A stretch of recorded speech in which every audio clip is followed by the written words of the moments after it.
Right, so let's get going here. I'm here with Jared Bistrong, my sound healing buddy, and Jared and I have been doing a lot of different kind of healing events and sound events and movement events for a lot of years now.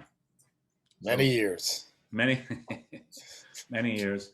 So I'm just going to throw out a few places that I know you've done music, sound events, healing events Hmm. that because we've done them together. So I know you Yes. and I, we've done them in yoga studios together. We did for more or less a year. We combined your sound healing with my whatever it is I do, meditation, rapping, and Acupuncture. acupuncture. And then we've been in medical schools together. We've been in the Grand Ballroom of the Biltmore Hotel together.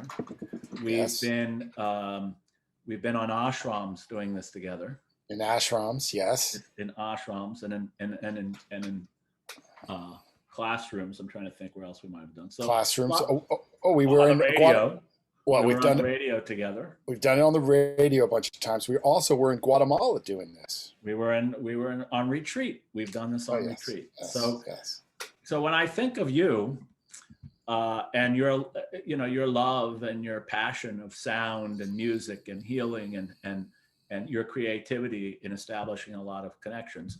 And we should say that in this last year during the pandemic, we've actually taken it online.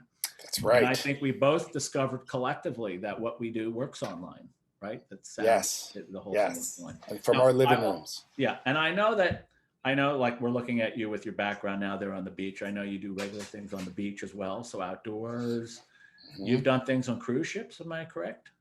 As Cruise well. ships. You've You taken the name sound it. on.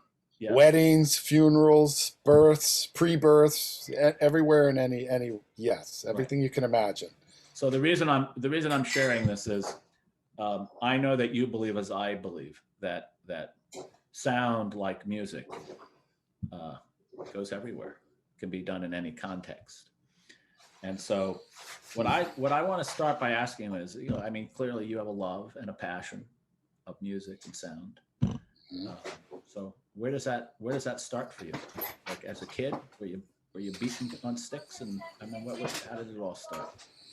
Well, my relationship with sound is a little bit different than like your traditional musical path. Um, it for me, it stems from my physical um, presence and physical energy, my body. I was not a musician as a kid. Uh, I didn't take any music classes. I got kicked out of music class in like elementary school. Um, I was a little bit too wild and kind of a little bit too physical for traditional musical instruments.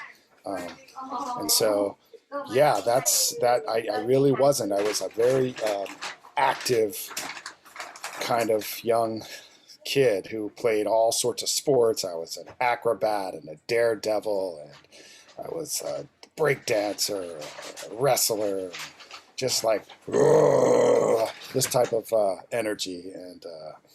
And then basically, when I got into college, I didn't have a lot of the outlets that I used to have, and then I kind of ran into some instruments at that time, starting with the drum. And for me, the drum was just a physical activity. It wasn't anything musical for me.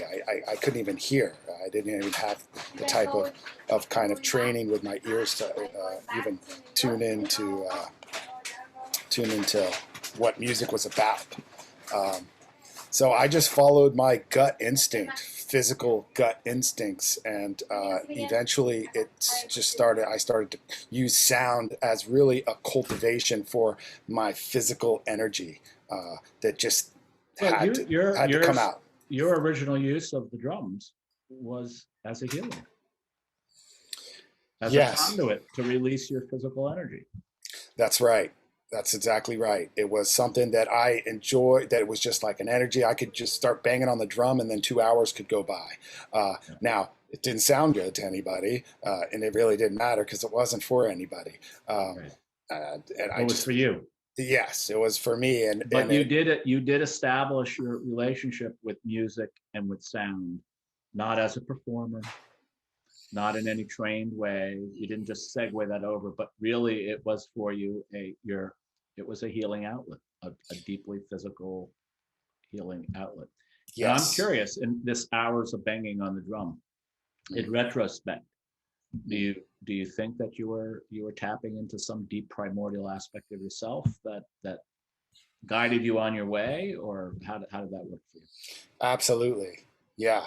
The drum initially took the place of what used for me was competitive, just a competitive nature, Right. and then competitive sports. And if you think about like the kind of sports that we grew up playing here in America, they're like, they're like combat sports. It's like, rah, it's like it's win at all cost, A lot of and so aggressive energy. it's yes, and so it's very war for me. It was a very warrior kind of tribal energy that I was always tapping into, and I like the whole team aspect, and a lot of that also had to do with the fact that I'm one of 7 children. So I grew up in like a tribe of energies, and everything was so competitive, and I had to develop very very intense physical skills just to survive at home. Like Listen, I to, know the Bystrongs. They're an awesome, but not exactly mellow, laid back group. just put it this way, to get out on the streets and out in the real world was a lot safer than being at home. Okay.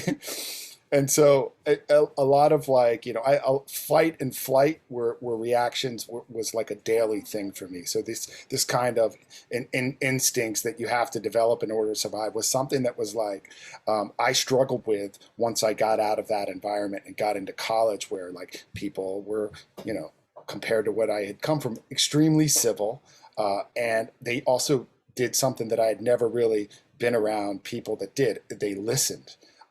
And the problem that I ran into first was that I didn't listen. It wasn't that I didn't listen. I didn't know how to listen because I'd never been in an environment where people listened. And so the drum, really, the first lesson the drum taught me was how to listen. Right. So not only in 2 ways. Number one, by default, you have to listen to what comes out of the other end when you're banging on it. So, and then number 2, when I first started to play with other people, I had to be aware of and listen to what people were around me. And initially, like, I got shunned because I'm here banging, and maybe there was a rhythm or something going on, and I was clueless because I hadn't developed that ability to listen. And so that was really, I think of my relationship with the drum in a couple of ways, that tapping into that kind of ancient, like, primordial Using spirit. the aggressive energy to tap into the deeper, more primordial energy. Yes, it was a great cultivating tool for that energy. And listening. The awareness of it, and then listening. So the awareness of that energy in me, and then also learning to listen to, number one, myself, and then, of course, others. So yeah, so I want to continue with your story, but I'm going to sidetrack, because one of the first things I remember really being fascinated about that you shared with me somewhere in our earlier years that we knew each other, that you're a writing professor, or you were at that time. I know you had a lot of professorial roles, but in this class, if I remember correctly, you were teaching young people. They were young college students writing. Was it creative writing? And you had, if I remember correctly, you had some video of them playing drums and as a conduit for writing. Yes. So can you remind me and share with everybody exactly what you were doing there when you were creatively exploring that?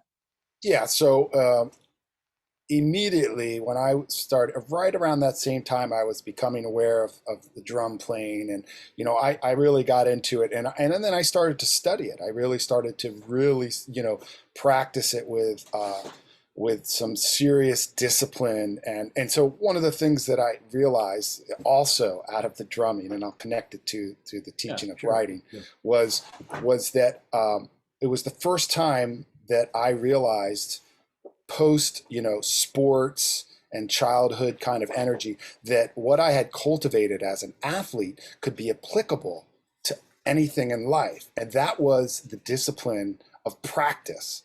So I was an extreme practicer. I mean, I could just get something, I could get a ball and start throwing it against the wall, and then discover that if I did something a certain way, I could get this result, and then I would just practice it all day for days, and then I would do that with whatever I was doing. So there's a certain meditation that comes with this practice. Absolutely, that's a meditation With practice. And so I had, for the first time, had applied it to kind of playing drums.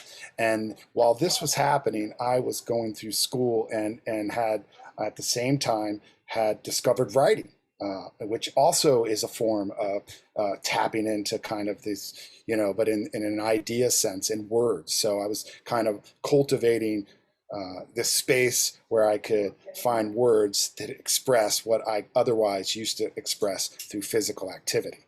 And so this was a pretty big awakening, and it happened alongside the drum playing.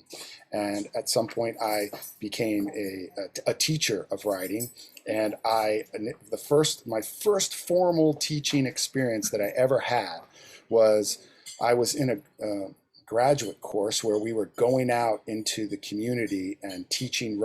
First, we had design writing workshops for homeless teenagers that were living in youth shelters. And this was my first time designing a workshop. And so immediately I was trying to think what I was going to do. And I came up with the idea I was going to bring my drum, and I was going to initiate the writing session with my drum. And I did this, this whole thing where I connected the drum to the heartbeat and to the beat of the universe and the cosmos and all of this stuff. And went in with this really, rough group of kids who were very closed, had all sorts of trauma. They were homeless. They had been banned, all sorts of issues. And what am I going to do? How am I going to, come in, and get these kids to want to open up via poetry? I mean, they were just shut down.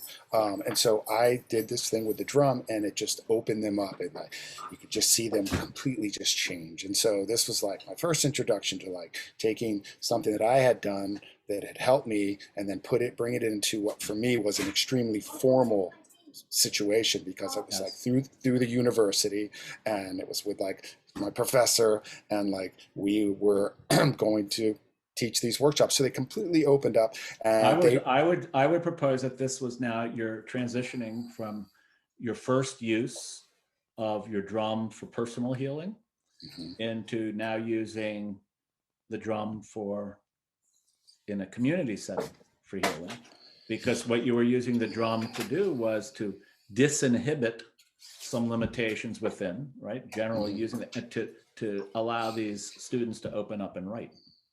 Yes. And it wasn't my first using it in the community. But it was in a formal sense, which for me was really odd, because I had used it with groups of friends, I know you had been drumming. Yeah, and it was more on the campus green, a bunch of hippies, and it was just something that was different than a formal setting. So I went in, and they loved it. The kids loved it. They wrote these incredible poems, and then we published a book with these poems that we had done at several centers. And a couple months after this first experience, this was my first formal teaching experience, I found myself in the governor's mansion. The governor of Florida at the time was Lawton Childs, and we're there at the governor's mansion with these kids. They're reading their poetry. I'm playing the drum. They're reading to the drum. The Channel 10 news stations are there. They're filming it. It's a big thing. The governor's there, and then we're on the 6 o'clock news. And this just blew my mind that, I had taken something from my personal life, and now I'd used it in a formal setting. And then I was in the governor's mansion, and I was like, oh my God, I'm onto something here. And this is when I decided that I was going to go into teaching. Now I wasn't thinking I was going to go into teaching or, anything to do with music. It was just, I was teaching writing. Just so happened that music and the drum was the catalyst. And out of that program, I spent a year in a woman's prison doing the same thing, which was pretty powerful. And then I went on to teach college writing, where I brought my drum in every semester for 5 years on the first day of class, and did a drumming thing that just, set the tone for Yeah. for the class, and then I've used sound in every experience I've ever had ever since. Yeah. Yeah. I just want to point out to people watching this, Jared's kind enough to be doing this interview from his apartment there in South Beach. He's not actually on the beach. He's got the beautiful background. Those are all his instruments. So you hear the ambient sound of South Beach life going on there too. Um, so I'm just going to jump around a little bit Yeah, because that's fine. this is how you and I do things. So when's the didgeridoo come into the picture for you? It was, I think that was pretty early on too, right? After Yeah, it was the didgeridoo came in, right, probably about 2 years after the drum had gotten into the drum, and I had a friend that I was drumming with, like my best drumming partner, and he had traveled. He was a traveler, and he traveled the world a lot. And one summer he went off to New Zealand and Australia. And when he came back, he always came back with some new instruments that he would buy from somewhere, some exotic instruments. And he came back with a didgeridoo. And he was already playing it, and he was good. And it was just immediately it was a powerful instrument. And at first, I didn't take to it that much. And then I decided, I started blowing on his one day, and I was immediately started getting the sound. And so I was like, oh, this feels really good. So at the time, there wasn't really any didgeridoos for sale anywhere. In fact, there wasn't even the internet. It was pre-internet. So it wasn't like you could just go and buy there was no didgeridoos around. Nobody'd seen a didgeridoo. You might have seen it on, who knows, probably never. Even to this day, people haven't seen didgeridoos. But so I ended up making a brother that's in the tree business. Same brother that actually introduced me to the drum. So that was he's played a big role in my music sounds. But I was home on vacation and went to his place where he had all of this wood. He had wood stacked up everywhere, and he had a pile of bamboo that was left over from Andrew hurricane cleanup, because that's what business he was in. And I grabbed a couple pieces, and we made our first didgeridoo right there. We just kind of broke it out. I made my first one, and then so you made your first didgeridoo. I made my first didgeridoo out of bamboo that had been, let's say, destroyed in Hurricane Andrew. Salvaged, yep. Yeah, destroyed. And salvaged. So it's really interesting because the didgeridoos traditionally were made out of, or were found instruments, really, right? Yeah. The found instruments. Yeah. These were that had been eaten out by termites. Yeah. And what was it? It wasn't bamboo originally. Were they bamboo or? Well, they don't know. I mean, they make traditionally they use a eucalyptus tree, but they had been found originally. So I just find that the correlation that you're sort of in modern times in its own context. From the ashes of Hurricane Andrew, for those who don't know, in Miami was the great hurricane of our lifetime, right? In Miami. Yes. And so you made your didgeridoo, and then well, I made my didgeridoo, and I came back to school. I was up at Florida State University. At the same time, I had started teaching writing classes, and I was just getting ready to become a teacher, and the didgeridoo was like my teacher in the sense that no one had seen it, and the sound is fascinating. I had picked it up really quick, and within a couple of weeks I was already circular breathing and playing.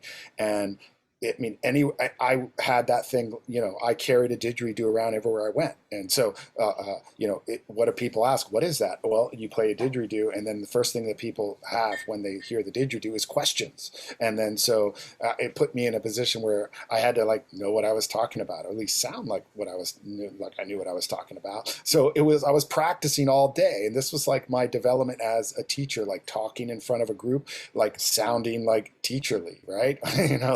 It just put me in a position where people had questions, and they were very interested. No, the didgeridoo is intriguing. and interesting Ye- and phenomenal. And Yes. from my standpoint, what it has in common with the drum is they're both very primordial instruments. Yes. Yeah. Yeah. And and then I began making them, so then I drove down to Miami and I had a pickup truck and I loaded up like 100 pieces of didgeridoo and I brought them back to Tallahassee, and me and a friend of mine, we just started making didgeridoos. Cool. And Just out of curiosity, when was the first time you played a didgeridoo you didn't make? How far were you into it? the first time, what? You played a didgeridoo that you didn't make because the first didgeridoo you played, you made, yes? Yeah, it was a long time. The only one the other one that I had played was one that my friend had brought back. You were, oh, okay. So you had played that one too. Yeah. Of Yeah, course. but then and then I met a Mostly you're guy. playing what you're making. Yeah, I was playing what I was making, and I still am today. Yeah, I made over the pandemic. I made about 25 didgeridoos. And a lot of other instruments is too, right now. Yeah, yeah, So yeah, I'm going to keep weaving around in here because yeah. That's fine. I think people are picking up a theme, all right? That you have, Yeah. and this is the thing that where we've always gotten along quite well. Hmm. You have a strong natural curiosity. Hmm. You follow that curiosity into depth. You share that curiosity with others. Others' questions initiate and instigate and inspire your own curiosity even further. Yeah.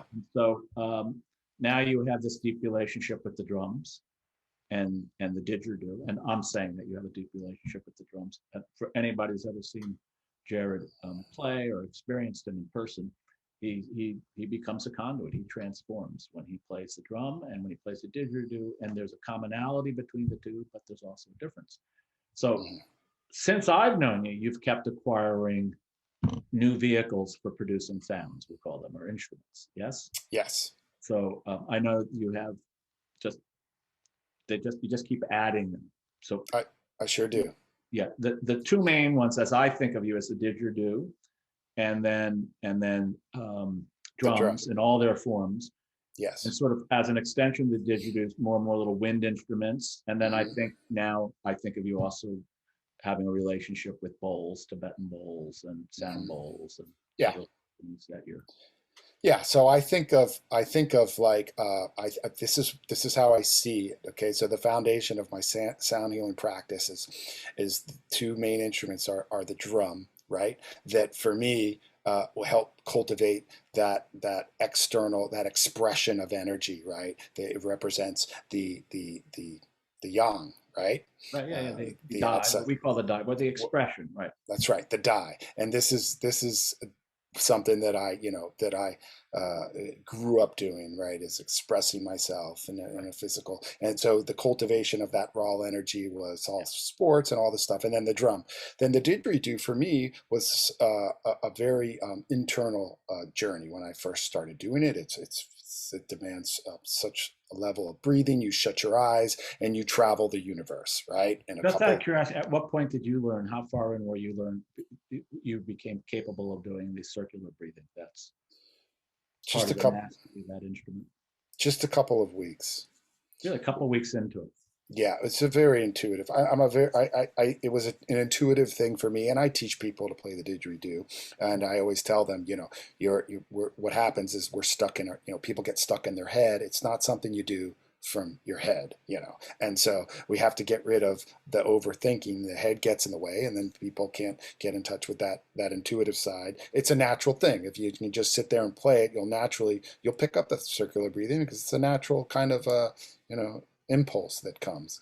Well, let's come to the bowls. At what point did the bowls come into your? Right. So in my sound healing model, it's in two halves, right? The first half is the kind of loosening up, the preparation, right? It's the die, it's the expression, it's the point before the climax. It's the rising action. Then the climax is the drum, right?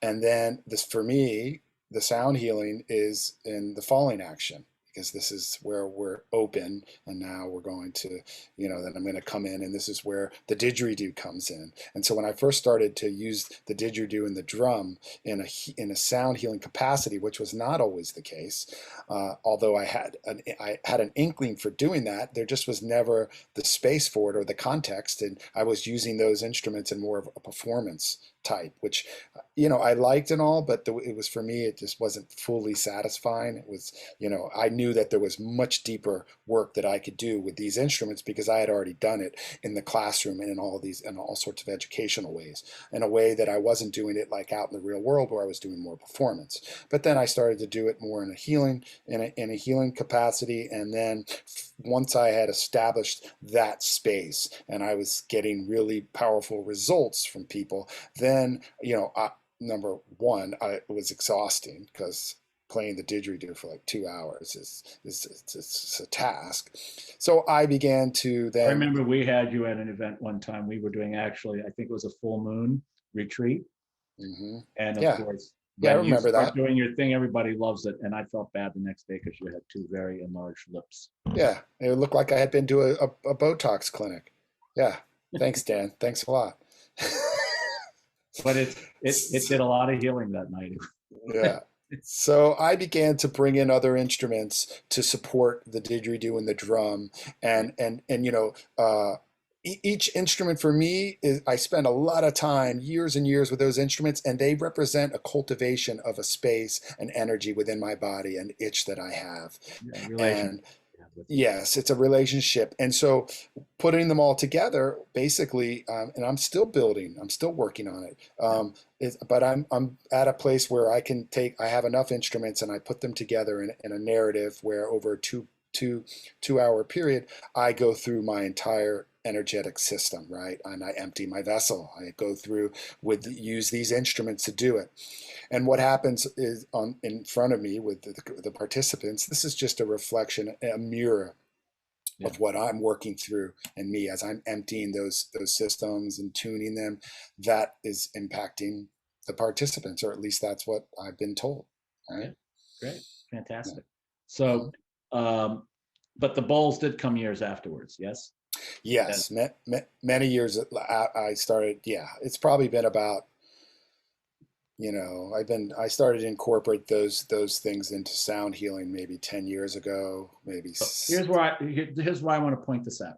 I, Those. I've always thought this about you, but I want to say this to you. I Yeah. think, and I'm saying this to everybody, Jared, for me, is the embodiment of the evolutionary human relationship to sound as healing. And it started just like in human history with drums and didgeridoos, the most primordial of instruments. Yeah. And later on, during the Iron Age, came in the bowls and some of the things that we Gongs. use today. So by whatever, wonderful, meaningful coincidence or synchronicity, just within your own evolution, and where Jared shares something very powerful, is that like the early sound healers and the shamans and the people who were using sound in this way, they were never trained in these instruments for performance, right? That was not, it was, they established personal relationships that filled certain parts of their own being. And I'm telling you, Jared, I've been around a lot of sound healers, and this is not to diminish anybody else, but what you do is really, really unique, because it really is first and foremost about you connecting to sound, Mm-hmm. that having this healing flow, but your connection is so passionate and so sweet and so deep and so genuine that then people get caught in that sound field and they begin to establish their own connection. Mm-hmm. And who knows where that connection might lead for them and their passion might lead for them. Right. That's, one of the things Yeah. over the years is we've done things together. I want to tell another story because I think this is an important story to hear about, really deeply connecting to the music. When we first started to um, hang out together, I say play together, I don't mean I play an instrument, but we have this system where we have the different vessels, and each vessel has a different energy to it, or a different sort of dynamic to it. And we have magnet and cords or acupuncture treatments we do to immerse people in each of the vessels, which are primordial fields. And we started out, I said, listen, Jared, I'll just do it on you, the vessel, and then you'll play it. And then we'll listen to it. And I'll say, yeah, this was in the vessel and this wasn't in the vessel. We did it for a long time, every week, right, at a yoga studio for it seemed like about a year, yes? Mm-hmm. Well, it was And in I the was, backyard. It was in someone's house first. We started in oh, the yeah, it was in house. someone's house first, and then we moved it over to a yoga studio. And so, but the idea was, well, I was going to listen to it afterwards, and I would give Jared feedback. This, you're in the vessel. Here, you weren't in the vessel. And I would listen to him, and I never changed the note I'm still because waiting. I'm still waiting for that feedback, Dan. I've been well, waiting for that. here's your feedback. Don't change a thing, because you drop in the space, and this is something also that you've been able to share. It's been a lot of no. It's have always felt that both individual and collective sort of sharing of healing in any form should be playful.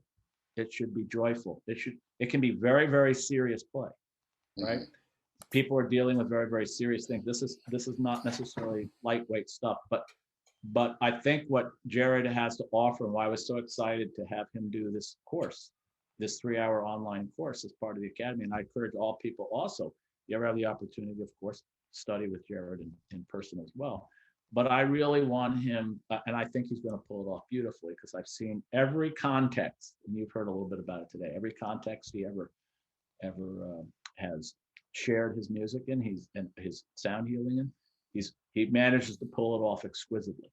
So I really feel like we're calling a sound immersion workshop.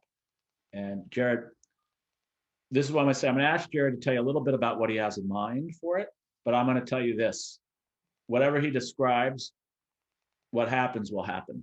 But that's sort of how these things happen. But generally, okay, we're going to be online and for 3 hours, and what are you thinking about at this point? No, I have no idea. We're going to make it happen. It's going to be great. It could go a one of 1,100 different ways. So I'm excited. I've done a lot of work on online Zoom. So I teach classes all the time on there, and every time I teach a class, there's wonderful things that happen. Right. But I have some good stuff. I have some good Well, ideas in I know store. you have your process Yeah. which you described to us just now. Yeah, I've Is been brainstorming all these little different bits and pieces that are there that could potentially happen, but I won't know what's going to happen until I see the faces and see who's on the call, and also what that brings up in me. I'm gonna I'm gonna have to is what I do with my sound healings and what I do with my teaching experiences is that, like, I have plans and I think about things, but then I become extremely present as I enter into it, and then I just become and what I do know, whatever comes up and comes through. you'll have people listening, you'll have people participating, you'll have people moving, Yes. breathing. It's It's an introduction to yeah, like, so if you're interested in sound healing in any form or fashion, it's going to be super fun, and if anything, this is going to inspire you to begin the path, right? And it's going to give you some direction, give you some places to start. yeah, and I would say, and because I've heard this feedback time and time again from people who are experienced sound healers, to hang out and spend 3 hours with Jared would be a fantastic thing to do, just to become inspired to see how he does it, because he's really doing something a little bit different. He's entering the presence, and I think it promises to be an extraordinary event. I've yet to do anything with Jared that hasn't been, and he just keeps becoming more and more curious about what he's doing and more interesting. So uh, just real quickly, if you could sort of, because I'm just curious, I've been thinking about this a little bit. What instruments are you making and playing these days? So what Well, have you incorporated? well, I'm playing so many different instruments. So I have a few different drums that I'm using, hand drums and frame drums. I'm using crystal bowls, Tibetan bowls, gongs, a whole variety of shakers and rattlers. I have flutes that I made. that I'm making, I have a lot of instruments that I've just made over the pandemic. The pandemic has been wonderful because it really gave me the time and space. I've been making instruments on and off over the years, but I haven't really been had space to really get into it, and so it's been nice. I made so many instruments over this last year. Shakers, bamboo shakers. I make didgeridoos, and then I take all the leftover pieces from the didgeridoos, and I've figured out that they make great instruments. So I have bamboo shakers, and I'm making these incredible bamboo drums, these tongue drums that have just taken off, and people love them. They're beautiful, and I also make these bamboo overtone flutes. And so yeah, I've been making a lot of that stuff, and then I'm using it. My didgeridoos that I mainly use these days are made out of palm trees that I again also are salvaged wood left over from different storms. That my brother always collects and holds piles for me, and so the palm tree didgeridoos are fantastic. I always say that because they hold the vibration of this ecosystem, and it only makes sense that I play a didgeridoo that comes from this where I'm at. You know? Makes great sense. And that your wind instruments come from materials that were blown down by great winds. I find that kind of intriguing too. Yeah. All Yeah. right, so Jared, thanks for making the time. If you want to check out more about Jared, you can go anytime and see what he's up to. Jared Bistrong, JaredBistrong.com. We're nscvhealing.com, nscvhealing.com. And then again, we have on April 24th, it's a Sunday afternoon from 2 to 5 p.m. Miami time. We're going to have our global community coming together to share some time with Jared. And you can find that on our website, nsvhealing.com or nsvhealingacademy.com. And I, for one, am really looking forward to it. Okay, me too, Dan. I'll let you get back to banging something, Yeah. blowing something. The keyboard. Yeah. All right. Okay, Dan, thanks a lot. Looking forward to it. We'll see you. We'll Talk see to you later. soon. Bye. Bye.